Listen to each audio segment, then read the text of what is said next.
학우님들 안녕하십니까? 우리가 갑자기 이렇게 코로나로 인하여서 학교 수업을 캠퍼스에서 하지 못하고 이렇게 온라인으로 하게 되어서 이렇게 예고도 없이 갑자기 이렇게 진행이 됐습니다. 지지난주에 이거 결정할 때까지만 해도 이것이 옳은 결정인지 아니면은 너무 빠른 것이 아닌지 그런 생각을 가지고 학교에서 결정을 했는데 그 이후로 아주 사태가 급박하게 진행이 되고 지금 지난주에 독서 주간을 미리 당겨서 한 주를 보내고 이렇게 이번 주부터 이렇게 수업을 하게 되었습니다. 그래도 저희 학교에서는 이제 온라인을 그동안 우리 학교에서 계속 해왔기 때문에 그 온라인에 대한 그런 기본적인 그런 것이 갖춰져 있어서 참 감사하고 이렇게 온라인 수업을 통해서 우리 캠퍼스 수업을 대체할 수 있어서 참 다행이라고 생각을 합니다. 제 수업에서 제가 영상을 우리 강의 내용 영상을 온라인 수업을 해서 찍어 놓았던 것을 제가 좀 올려드리려고 하고요. 오늘은 데스티니라는 개념하고 삶의 목적이라는 그런 개념을 가지고 여러분들께서 강의 영상을 보시고 강의안을 읽으시고 그 다음에 토론에 참여하시고 숙제를 이렇게 제출해 주시면은 한 주 강의가 진행이 되겠습니다. 우리가 화요일 날 우리는 수업이 있으므로 제가 화요일 날 강의를 열어두면은 화요일부터 여러분께서 일주일 동안 작업을 하셔서 월요일 밤 12시까지는 숙제나 토론을 꼭 맞춰주시기 바랍니다. 제 수업에서 퀴즈는 없고요. 그렇지만은 토론에 꼭 참석을 하시고 또 숙제 매주 제출하시는 거 잊지 말기 바랍니다. 그리고 그 독서 보고서가 이게 지금 갑자기 이렇게 돼서 아마 우리 학우님들 중에서 그 책을 구입하지 못하신 분들이 있는 것 같아요. 그래서 일단 독서 보고서는 제가 학기 말까지로 일단 연장을 하도록 하겠습니다. 그래서 그렇게 여러분들께서 진행을 해주시고요.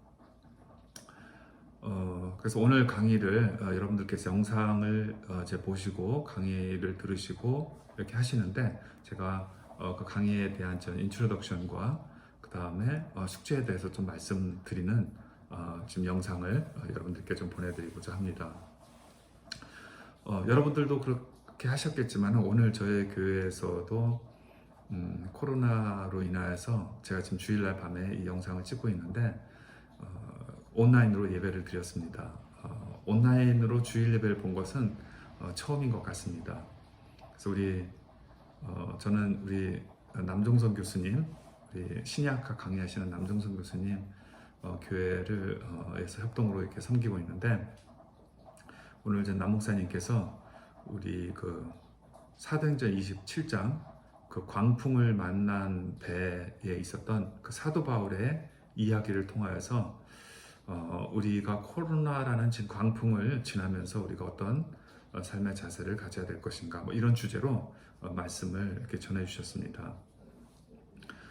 그 광풍 속에서 모두가 죽음을 두려워하고 있을 때에 사도 바울에게 주의 사자가 나타나서 바울이 결국 살아서 가이사 앞에 서게 될 것과 지금 그 배에 있는 모든 사람들이 생명을 잃지 않고 살아날 것을 주의 사자가 이렇게 말씀해 주십니다.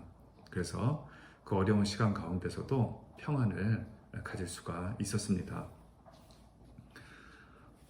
사실상 사도 바울이 처음 그 다메섹 도상에서 그 부르심을 받을 때에 하나님을 만나고 또 부르심을 받을 때에 그가 복음 전하는 자로 특별히 또 왕들에게 복음을 전하게 될 것이라는 그러한 데스티니, 그러한 것을 하나님께서 말씀해 주셨습니다.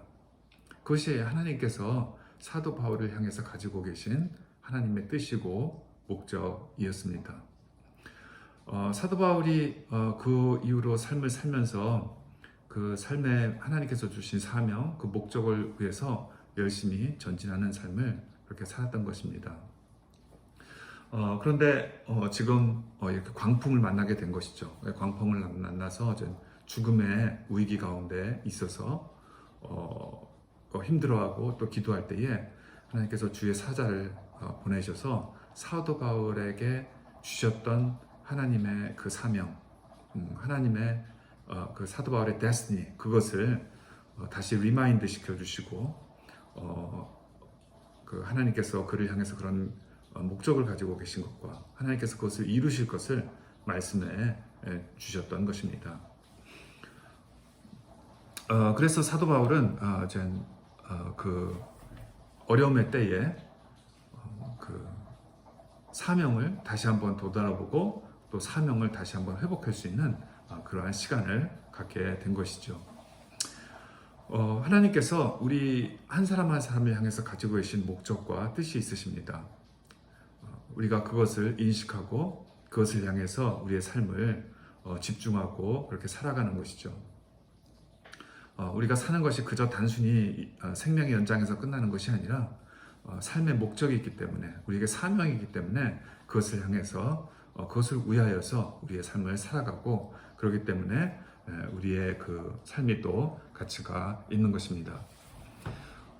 이렇게 사도 바울도 이 광풍의 삶의 생명의 위기 속에서 하나님께서 주의 사자를 보내셔서 그 사명을 다시 리마인드 시켜주시고 그것을 위해서 살아갈 그러한 삶의 의미를 새롭게 해주심을 통하여서 사도 바울이 또 용기를 얻고 또 이렇게 그 위기 가운데서도 그 평안을 가지고 이렇게 살아갈 수가 있었던 것입니다. 여러분들도 드라마를 보시는지 모르겠지만은 제가 최근에 이태원 클래스라는 그런 드라마를 보았습니다. 굉장히 재밌게 보았는데요. 거기서 이제 남자 주인공이 있습니다. 근데 그 남자 주인공이 드라마 마지막 부분에 죽음의 위기를 여러 번 겪게 됩니다. 거의 좀 무의식으로 며칠 병원에 누워 있기도 하고, 그 무의식 속에서 그 옛날에 돌아가셨던 아버지를 만나기도 하고, 하여튼 그런 생명이 죽음과 삶의 사선을 왔다 갔다 하는 그러한 경험을 많이 하게 되는데, 그런 속에서도 이 남자가 끝까지 자기의 그 생명을 포기하지 않고 끝까지 살아가는 것이 그 영화 속에 그 드라마에 나오는 그 어떤 여인이 있는데, 그 여인에 대한 사랑입니다. 그 여인을 사랑하기 때문에 그냥 죽을 수가 없는 것이었습니다. 그 영화의 마지막 부분에 또 그런 장면도 나옵니다. 이제 어떤 그 주인공, 남자 주인공이 몸이 완전히 부상당해서 지금 힘든 상황 속에서 어떤 나쁜 사람하고 그 싸움을 하게 됩니다. 아주 목숨을 건 죽고 사는 그런 싸움을 하게 되는데, 그 싸움을 하는 자리에서 그 여자를 먼저 보내면서 빨리 가서 경찰에 신고를 하라고 그렇게 여자를 먼저 보내고, 그 남자는 남아서 그 악한 사람하고 둘이 싸움을 하는 것입니다. 근데 그 여자 주인공이 이제 떠나면서 그 남자 주인공한테 그렇게 얘기합니다. 절대 죽으면 안 돼요. 만약 당신이 죽으면은 저도 죽습니다. 네, 그런 말을 남기고 그 여자는 이제 떠나서 경찰을 만나러 먼 길을 떠나게 됩니다. 그 남자 주인공이 싸우다가 힘들어서 또 자기의 몸이 연약하기 때문에 아마 질 수도 있고 그래서 죽을 수도 있었을 것입니다. 그렇지만은 그 주인공이 살아야 할 이유가 있는 것입니다. 자기가 죽으면은 자기가 사랑하는 그 여자 주인공도 죽을 것이기 때문에 그 사람을 살리기 위해서 자기가 살아야 되는 것이죠. 그래서 죽을 힘을 다해서 정말로 살기 위해서 죽을 힘을 다해서 싸워서 결국 그 악한을 물리치고 살아남는 그러한 장면이 있습니다. 살아야 할 이유가 있기 때문에, 삶의 이유가 있기 때문에 최선을 다해서 싸우고 그 죽음의 위기를 이겨내는 것이죠. 어떻게 보면은 사도 바울도 살아야 할 이유가 있는 것이죠. 하나님께서 자기에게 주신 사명, 하나님께서 주신 그 어떤 목적이 있기 때문에 그 위기 가운데서도 그가 이겨내고 그 죽음의 위기를 이겨낼 수가 있는 것입니다. 우리 주위에 보면은 그런 일들이 많이 있습니다. 생명의 위기를 당하여서 그 광산이 무너져서 광도에 갇혀서 며칠을 있는다든지요. 근데 거기서 그 사람들이 그 죽음 포기하고 생명을 포기하고 그냥 죽어버리지 않고 끝까지 그 생명을 붙잡고 이겨내는 힘이 무엇이냐면은 그 사랑하는 가족 때문입니다. 네, 그 가족 또 자녀 이러한 그 살아야 할 이유가 있기 때문에 그 죽음의 위기를 이렇게 이겨내는 것이죠. 그래서 사도 바울이 이러한 광풍을 만나고 죽음의 위기 가운데 있을 때 하나님께서 그의 사자를 보내어서 그를 향해서 가지고 계신 하나님의 목적, 하나님의 사명을 새롭게 하여주는 그러한 시간을 갖게 되는 것입니다. 우리도 지금 코로나라는 광풍을 지나고 있는데 어떻게 보면은 두렵고 또 걱정이 많이 되는 이러한 시간입니다. 언제 이 위기가 끝나게 될지 모르지만은 그 끝나기 전까지 우리가 조심하고 또 사람들과의 접촉을 피하고 그렇게 시간들을 이렇게 보내고 있는데 이런 시간을 통하여서 우리가 다시 한번 하나님께서 나를 향해서 가지고 계신 하나님의 뜻과 목적을 다시 한번 회복하고 다시 한번 기억을 되살리고 또 그래서 그것을 향해서 다시 한번 결단하고 그래서 담대함 가운데 주님께서 우리에게 사명을 주셨기 때문에 그 사명을 이루기까지 하나님께서 우리의 생명을 지켜주실 것이고 또 우리가 단순히 생명을 연장하는 것에서 끝나는 것이 아니라 우리의 나머지 삶을 하나님께서 주신 사명에 헌신하는 그러한 시간이 되어야 되지 않을까 그렇게 생각을 합니다. 그래서 이번 주간 우리가 강의와 숙제를 통하여서 우리 지난 삶을 되돌아보면서 하나님께서 나에게 주셨던 소명과 또 사명 그것들을 한번 되돌아보고 정리하고 그리고 그것을 더 분명하게 하고 마치 광풍 속에서 사도 바울에게 주의 사자가 그의 데스티니를 새롭게 하여 주셨듯이 하나님께서 우리에게 우리의 사명을 새롭게 하여 주시고 우리의 삶의 이유와 목적을 다시 한번 확실하게 하는 그런 시간이 되었으면 좋겠다. 그런 의미로 이번 주 강의가 또 의미가 있지 않을까 그렇게 생각을 합니다. 그래서 여러분들께서 삶의 목적에 대한 강의와 또 데스티니 인식에 대한 강의를 여러분께서 들으시고 여러분들의 삶의 데스티니 인식 로그를 만드는 것이 이번 주의 숙제입니다. 그래서 제 강의를 들어보시면은 데스티니의 여러 가지 종류의 타입들, 종류들 그래서 여러분들 삶 가운데 있었던 그런 데스티니 경험들을 쭉 정리하시고 정리하실 때에 그 어떤 유형인지 언제였는지 그다음에 어떤 사건이었는지 그것이 하나님께서 나의 삶을 향해서 가지고 계신 뜻과 목적을 어떤 의미를 갖고 있는지 이것을 그런 요소들을 포함해서 쭉 숙제를 정리하시는 것입니다. 그래서 바라기는 이 숙제를 통해서 하나님께서 여러분들을 향해서 가지고 계신 뜻과 목적이 다시 한번 구체화되고 또 새로워지고 또 확실해지는 그런 시간들이 되었으면 좋겠다고 생각을 합니다. 제가 숙제 샘플을 올려놓겠습니다. 그래서 다른 그 샘플을 통해서 어떻게 숙제하시는지 한번 이렇게 보시고 또 그런 관점에서 숙제를 하시면 좋겠습니다.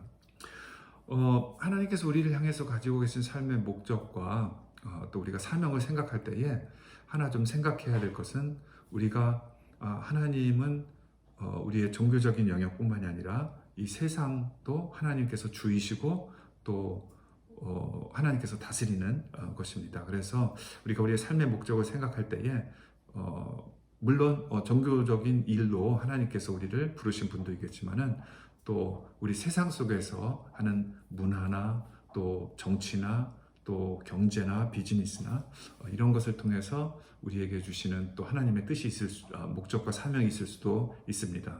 그래서 제가 이번 주 토론을 여러분의 자녀나 또 혹은 동생이나 또 아는 분이 음악인인데 세상 속의 음악인이 될까 아니면 교회 속에서 음악인이 될까를 고민한다고 했을 때에 여러분들은 어떻게 조언을 해주고 싶으신지 또 그것에 대한 신학적인 여러분 나름대로의 근거와 이유들을 한번 제시해보는 그런 토론을 하였습니다. 그래서 그런 토론을 통해서 또 여러분들이 하나님께서 여러분을 향해서 각 개인을 향해서 가지고 계신 뜻을 좀 더 명확하게 하고 구체화하는데 어떤 신학적인 어떤 그런 도움이 되기를 바랍니다. 네. 이 코로나 시즌을 맞이해서 하나님의 특별하신 지키심과 또 하나님의 은혜가 우리 수업을 듣는 우리 학우님들 여러분들께 함께하기를 간절히 바라고 또 기도합니다. 감사합니다. 한 주간 잘 보내고 또 다음 주에 뵙도록 하겠습니다.